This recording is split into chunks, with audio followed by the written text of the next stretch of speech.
afternoon, and we're live again in our program, Strictly Healthy. Very pleased to have you join me again today. And we've had some exciting guests, some really fantastic guests with great information. And today is no exception. We're going to be talking today about the type of bread that we probably all should be having. And the topic today is what's so bad about bread? And we have our special guest today, Patricia Bowerman, who will be telling us a bit more information about that and explaining various aspects. So I want to welcome you now, Patricia. Thank you very much. Very pleased to be on today. Thank you for having me. You're more than welcome. I'm always pleased to have you on. So, Patricia, first of all, I'm sure there's people there that don't know who you are. We have, a few people that you do know, but just tell us a bit about your background, who you are, what your lifestyle's like, where you've come from, et cetera, et cetera. Can you just share some details like that with me? Sure can. Well, I am Patricia. I'm the health revolution activist. You can maybe tell by my accent, I'm not British. I am from America originally. I've been in Somerset in UK since 1997, but more recently I've been exploring sort of why we get ill, and we're sort of seeing that manifested now with the situation we're in. But really, there are just toxins that affect our body because our bodies are designed to heal themselves. So what interferes with that? Well, we're going to look at one today. Mm-hmm. Okay. I suppose there's several, but as you say, we're going to look at one. So what is so bad about bread? Let's start there. Can you give us some idea about what's so bad about bread? What's in the ingredients? What are the toxins, etc.? Yes, this is a subject that's been very close to my heart for a long, long time.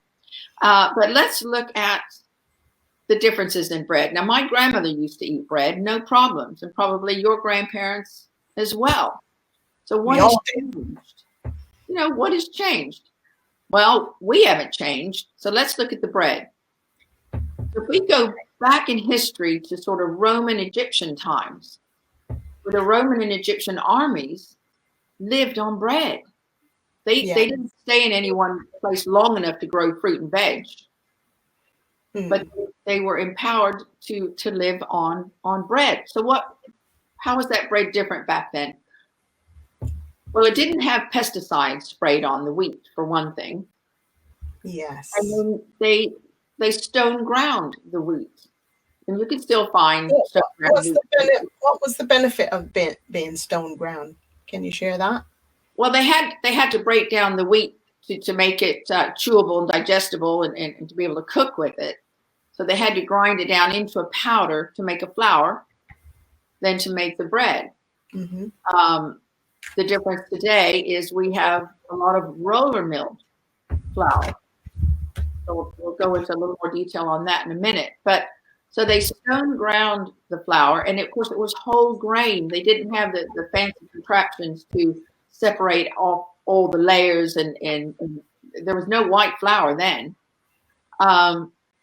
But then, of course, they didn't have yeast. Yeast is sort of mid-19th century. So they had to ferment it. So back then, bread was flour, water, and salt. Flour, water, and salt. And if you want to look at that slide, we can sort of break down what a wheat bread looks like. It's many, many components. So when it's stone ground, it's stone is rough. So it's ripped and shredded apart. So the small wheat particles are very rough. And of course they're full of all these lovely nutrients, vitamins A, vitamin E, natural omegas and minerals and vitamins. So your body takes a good couple of hours to extract all those nutrients out of it, which is why you feel satisfied and full when you're eating proper whole grain bread, sourdough bread. And Now, it's the grain. I mean, we always thought it was such a humble thing, but when we look at this, the breakdown of this is fantastic, isn't it? well, yes, who would ever realize today that bread is so nutritious? Now, if you look down at the bottom of this graph here, this chart, you'll see the germ. Now, that germ, that is sort of like somebody called it the baby wheat. It's like an embryo. That contains natural vitamin E. Natural vitamin E. Now, that is, the bread industry realized they can sell that off to pharmaceutical companies and cosmetic companies and get far more money for it than they can turning it into bread. Also, that vitamin E oil gives the bread a shorter shelf life.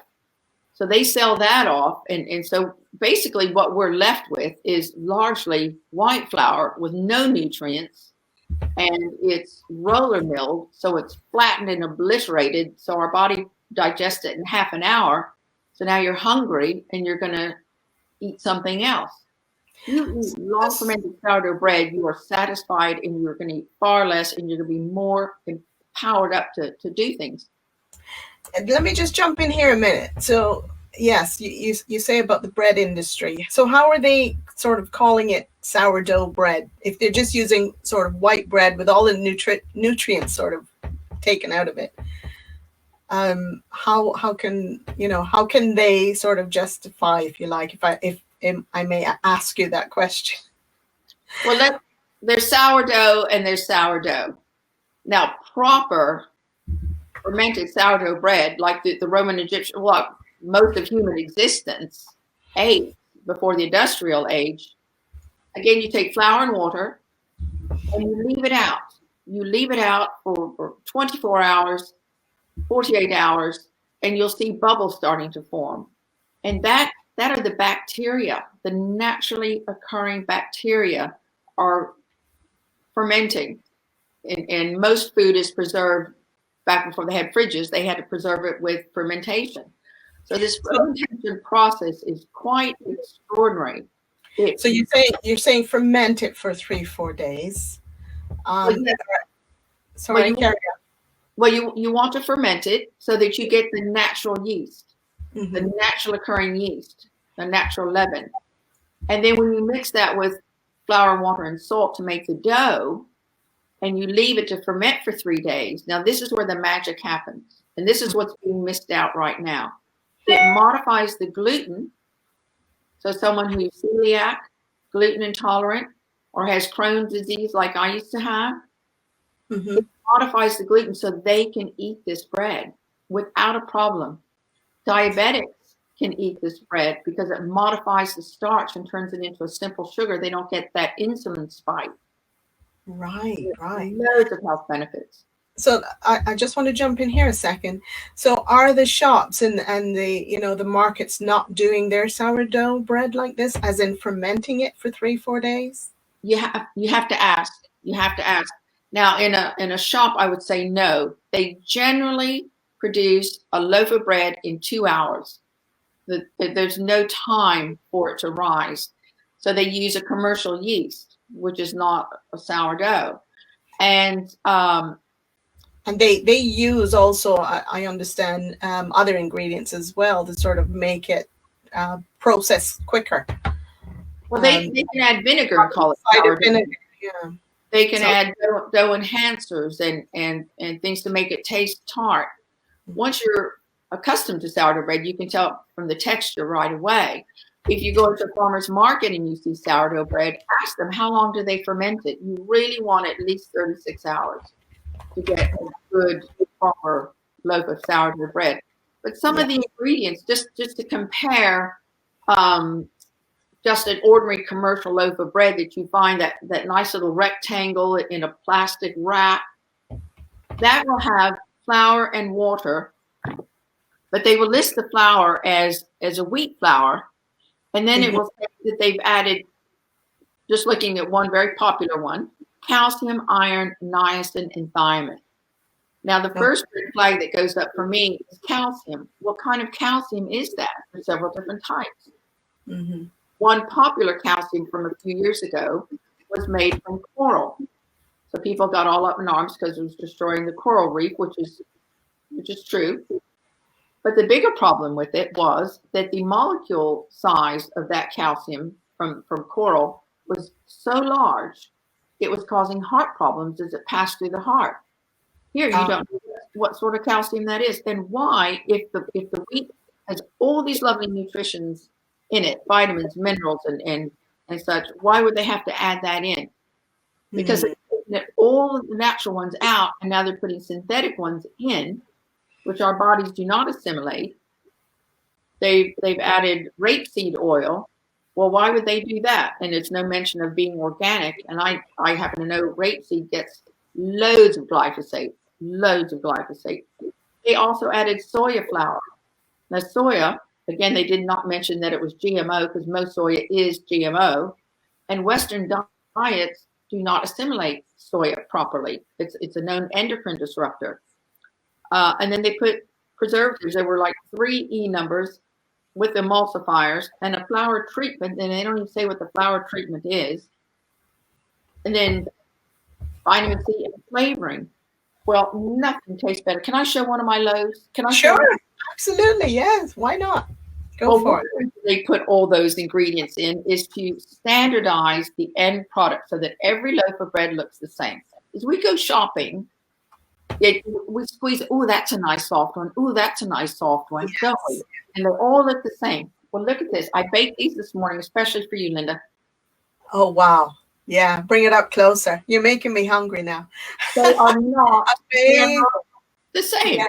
I put nettle leaves on this one.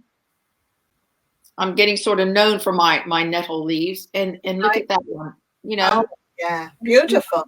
So really, that look the same. The bread we're talking about is your bread, obviously, homemade, etc.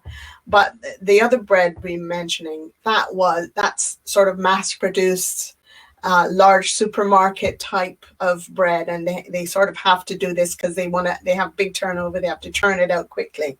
So that's why profit margin. But you could make a loaf of this bread, highly nutritious, organic, whole grain, sourdough. Anyone can eat it. You could make that for about £1. Amazing. And I'd like to clarify that, the 3 or 4 day fermentation, that is not laborious. You mix it up, you put it in the fridge, you leave it for 3 days, you take it out, you shape it, goes back in the fridge overnight, then you take it out and make it. It is not difficult. Not difficult.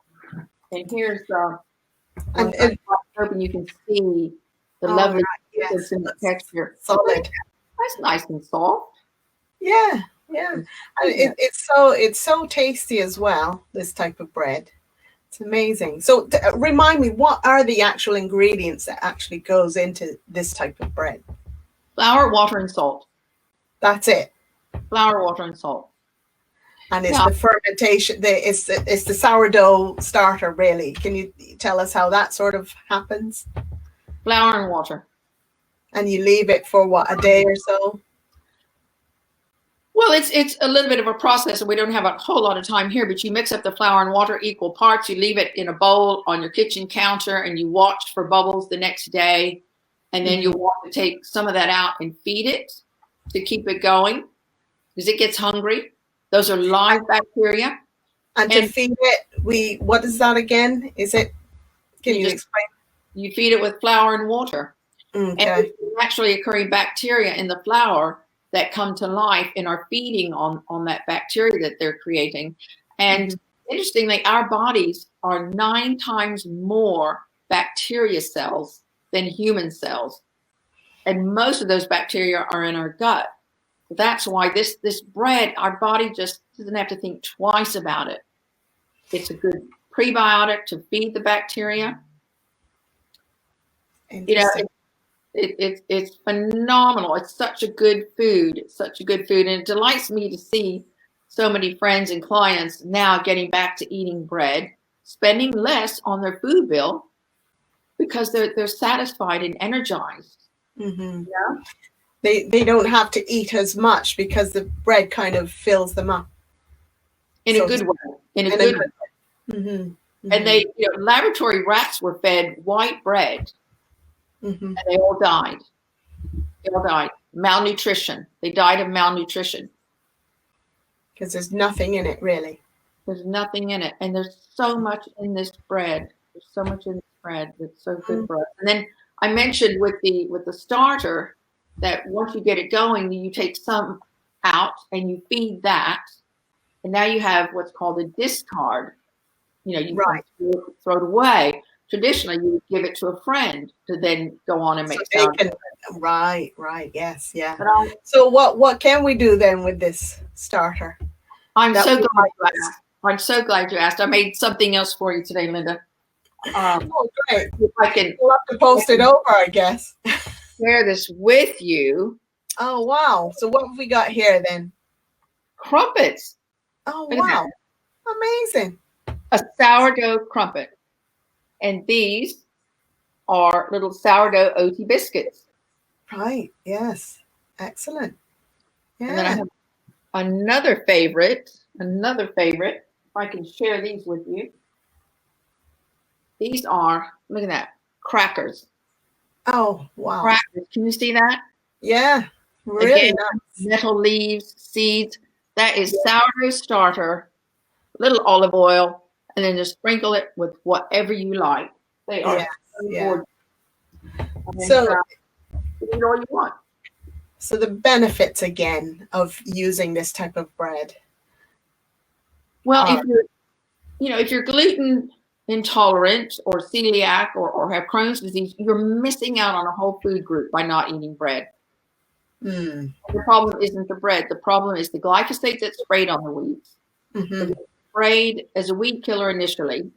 Then it's also sprayed a second time as a desiccant to dry the crops out so they can conveniently get into production faster. But that glyphosate penetrates the crop. It destroys the minerals, the amino acids, the vitamins, and it also destroys the shikimate pathway, which is the cellular communication in the plant, the crop, which is alive. We have a shikimate pathway in our gut bacteria. Mm-hmm. So there's the problem. There's the problem. So what type of flour then should we be using? That's a great question. It absolutely should be organic. Mm-hmm. And it should be whole grain, not whole meal, not whole wheat. You don't know what you're getting. That could be what they're sweeping up off the floor. You want whole grain. Can you explain more about what whole grain is? Well, whole grain is just like that diagram you had that shows all the components of the wheat head. There we go. Now look at those. Look at all those beautiful layers. Each layer has its own contributing property. Maybe it's the fiber. Maybe it's the minerals. And the fermentation process magnifies the amino acids, enhances the amino acids even more. Mm-hmm. Mm-hmm. So you're getting all those nutrients there. And the flour that I use is actually local. It wasn't grown locally. I don't want to confuse that. Mm-hmm. But it is sprouted. It is sprouted organic whole grain, and then it is dried, and then it's stone ground. So what's the benefit of it being sprouted? Sorry, and can you explain that a little bit more? I don't know if you were able to do that or not, but... Well, it's just that little more life in it, a little more nutrients in it. Okay. A little more. And, but if you can't get sprouted, it must be organic, otherwise you're consuming glyphosate. And it must be whole grain. So you can find it. I'm sure you can find it if you look for it. Or contact me and I can give you some places to order it and have it sent to you if you're in the UK. Mm-hmm. And if you're in the US, I know I've seen it in the US. There are many different manufacturers there, and a lot of flours grown in Canada. So in the US, you can find it, I'm sure. But there's plenty of evidence, and we can take back our health. Yes, that's really what we want to do, especially in this sort of situation we find ourselves, these are some of the things that we can do to help ourselves. And one of them is eating more organic foods. And this type of bread is certainly more helpful. Before we go on any further, the flour is available, as Patricia mentioned. It can be, you can search for this online. We have a good source of it, don't we? Somebody that teaches how to make sourdough bread. So get in touch with myself, drop a message in the chat, etc. Myself or Patricia, you're welcome to contact one of us. Is there contact details for you, Patricia, that you want to share? Well, can they, on your Facebook or your YouTube, can they message you directly that way? Yes, yeah, I'm sure people will. I'll check in a minute any questions and comments people might have. But my email is staytuned4health@icloud.com. That's staytuned4health@icloud.com. Okay, I do have a question here, Patricia, from Catherine. She says, can you use bread flour? I'm not sure. I mean, I think we talked a little bit about the flour that we can use, but bread flour, is that any different? Well, that is a bread flour. It is a bread flour. It is organic, and it is whole grain, and it is a strong bread flour. You don't want to use plain flour at all. No plain flour. Okay, that's good. Now, you mentioned about healthy things that we can do for ourselves.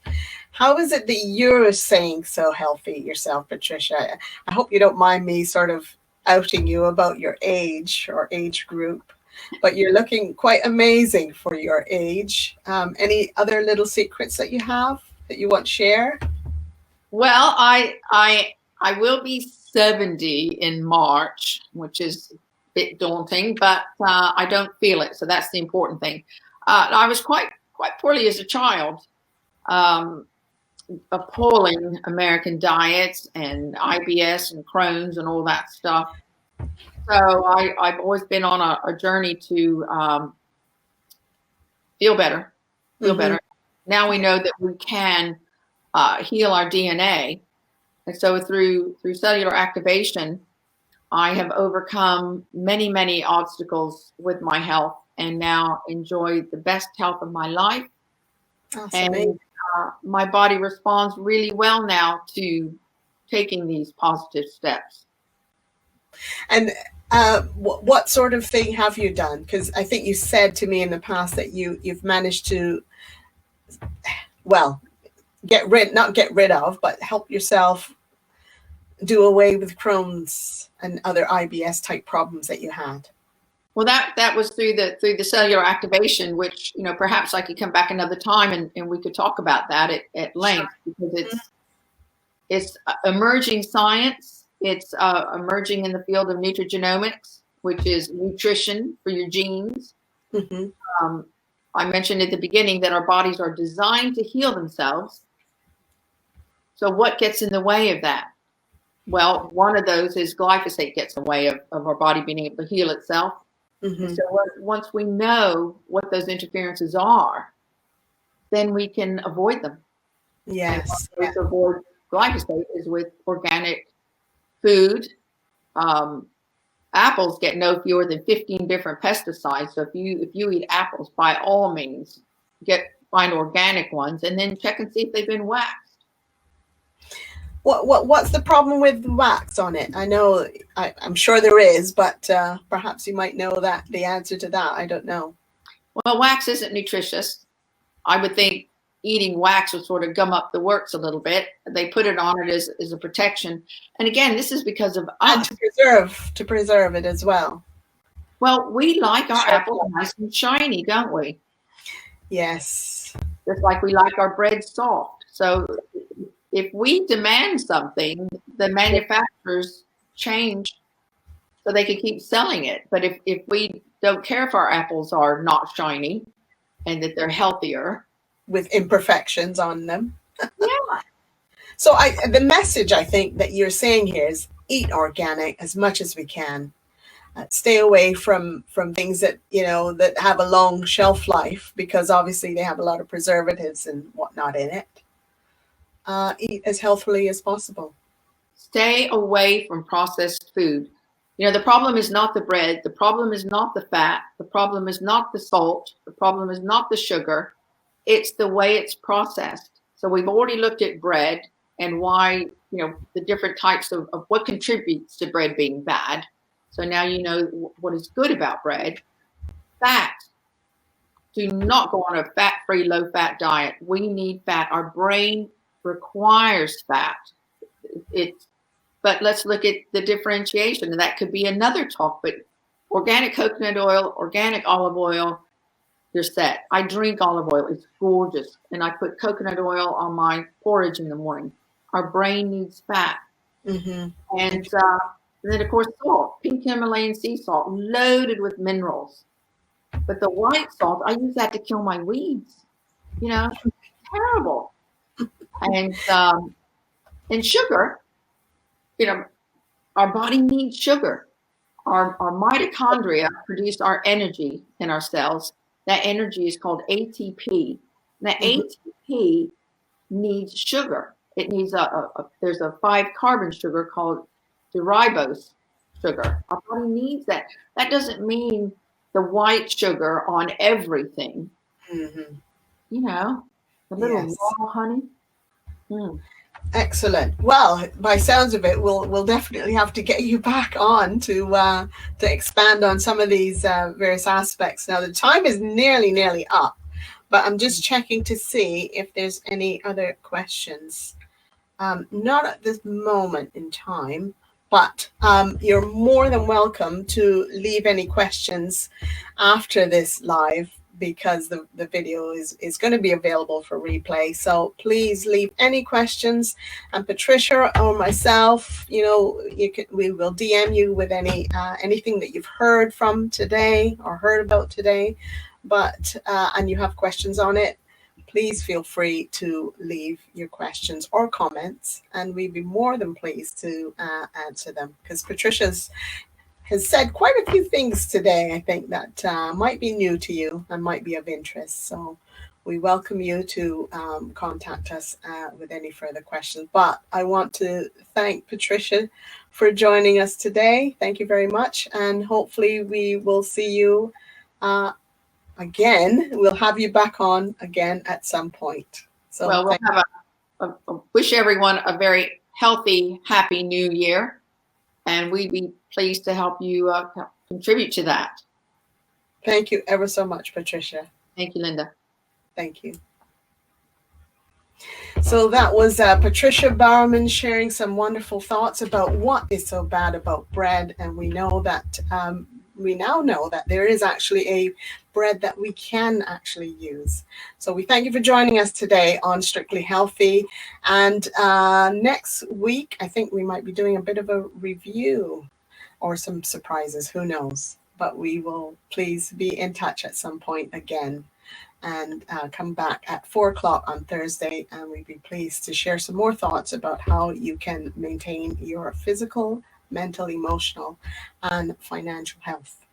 And in January, we will be starting again at mainly live, and we have some amazing guests lined up for you. So thank you for joining us today, and we shall speak to you soon.